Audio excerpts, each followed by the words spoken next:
দেশের মধ্যে মাত্র 2.7% জায়গা জুড়ে রয়েছে পশ্চিমবঙ্গ। কিন্তু জানেন কি, গোটা ভারতের 80% গম এবং 26% চা পাতা যায় এই পশ্চিমবঙ্গ থেকেই। আর চাল উৎপাদনে এই বাংলাই সেরা গোটা ভারতে। আসলে কথায় আছে, what Bengal thinks today India thinks tomorrow. আর এটা সত্যি।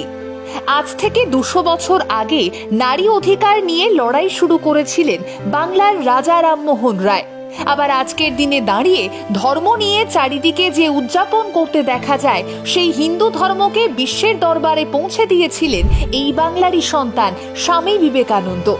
প্রথম ভারতীয় হিসেবে নোবেল পুরস্কারও এসেছিল এই বাংলা থেকেই, পেয়েছিলেন বিশ্বকবি রবীন্দ্রনাথ ঠাকুর। আবার অন্যদিকে অস্কার জয় করে দেশকে গর্বিত করে তুলেছিলেন বিশ্ববিখ্যাত বাঙালি পরিচালক সত্যজিৎ রায়। রোজগারের ব্যবহৃত ব্রিটানিয়া, ডাবর কিংবা বোরোলিন, হ্যাঁ, বিখ্যাত এই কোম্পানিগুলো গড়ে উঠেছে এই বাংলার মাটিতে। না শুধু এইটুকুই নয়, পুরো দেশে 25% চামড়ার প্রোডাক্ট এই পশ্চিমবঙ্গ থেকেই সাপ্লাই করা হয়। এছাড়া যার কথা না বললেই নয়, নেতাজি সুভাষচন্দ্র বোস, যেই মানুষটাকে ছাড়া ভারতবর্ষের স্বাধীনতা লাভ করা ছিল রীতিমতো অসম্ভব, যার তুমুল সাহস ছাড়া এই দেশ ঘুরে দাঁড়ানোর সাহসটা অর্জন করতে পারত না, সেই মানুষটাও কিন্তু এই পশ্চিমবঙ্গেরই।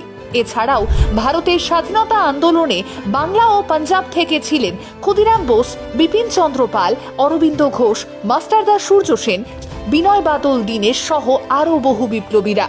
আর এই অগণিত মানুষের রক্তের বিনিময়েই আমরা আজ স্বাধীনতা পেয়েছি, ভারতবর্ষ স্বাধীন হয়েছে। বেশ, এসব তো হলো, এবারে মিষ্টি মুখও তো দরকার। তাতেও সেরা আমাদের বাংলা।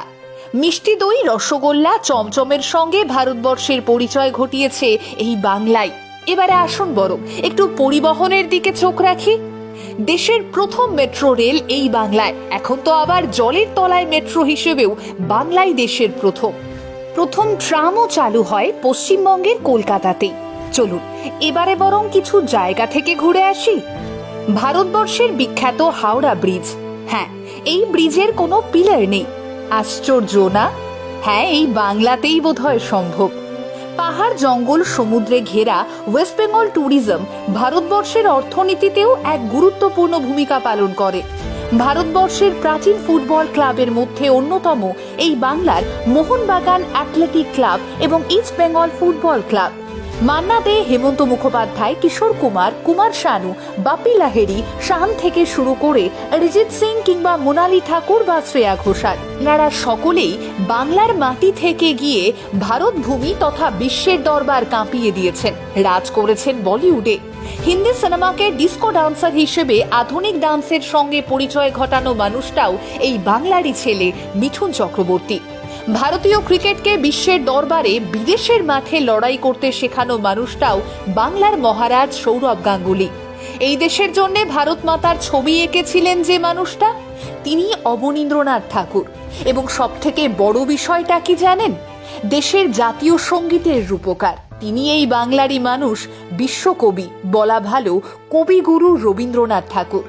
এই দেশ গঠনে, এই দেশকে বিশ্বের দরবারে উন্নত করার পেছনে, এই দেশকে ব্রিটিশ শক্তির হাত থেকে ছিনিয়ে আনা থেকে শুরু করে বর্তমান সময়ে অর্থনীতি হোক কিংবা খাদ্যশস্য, সংস্কৃতি হোক কিংবা পর্যটন, সবার সেরা পশ্চিমবঙ্গ। ভারতবর্ষের মাটিতে সত্যি বাংলার জুড়ি মেলা ভার।